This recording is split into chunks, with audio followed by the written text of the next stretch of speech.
আজকে সবুজের মাঝে হারিয়ে যাব। আসসালামু আলাইকুম, সবাই কেমন আছেন? আই হোপ আলহামদুলিল্লাহ আমি রিঙ্কু শিকদার ভালো আছি। তো সবুজের মাঝে হারিয়ে যাব সেটা বোঝে না যে কারো নাম সবুজ বা কারো মানুষ। কারণ সবজি সবুজের ভিতরে হারিয়ে যাবে। ওই যে দেখা যায় একটা লাউ হইছে, বাট এই গাছটা থেকে ফার্স্ট এই লাউ এখনও কাটি নেই।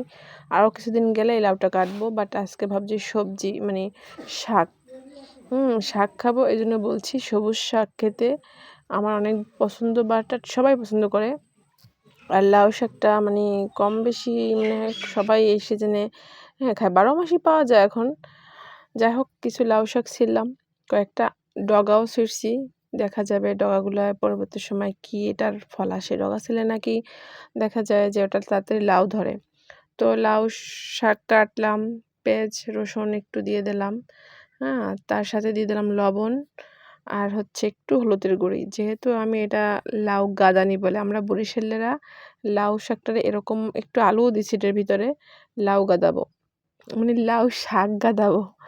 যাই হোক, আপনারা ভুল ত্রুটি ক্ষমা দৃষ্টিতে দেখবেন।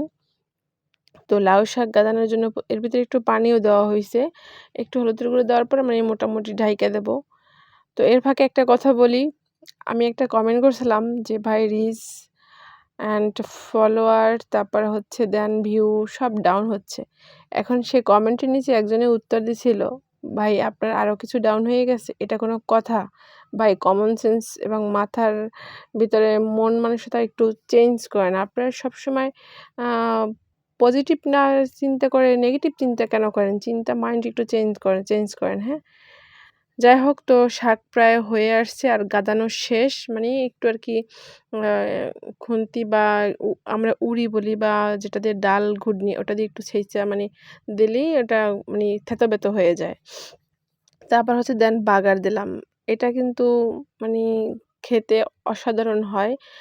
বাগারটা দিলে হচ্ছে স্বাদটা চেঞ্জ হয়ে যাবে। আর সবুজ শাক কিন্তু আমার সবুজই রইছে।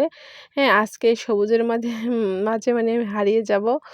কথা যেন কেন বলতে গেলে আজকে উল্টাপাল্টা হচ্ছে আমার। আমি নিজেও জানি না। আমি কি ভাবতেছি আসলে, কি ভাবতেছি আর কি হচ্ছে। যাই হোক, তো আমার মতো এরকম সবুজ শাক খেতে কে পছন্দ করো? কমেন্টে জানাবা। সবাইকে থ্যাংক ইউ আমার ভিডিওটা দেখার জন্য।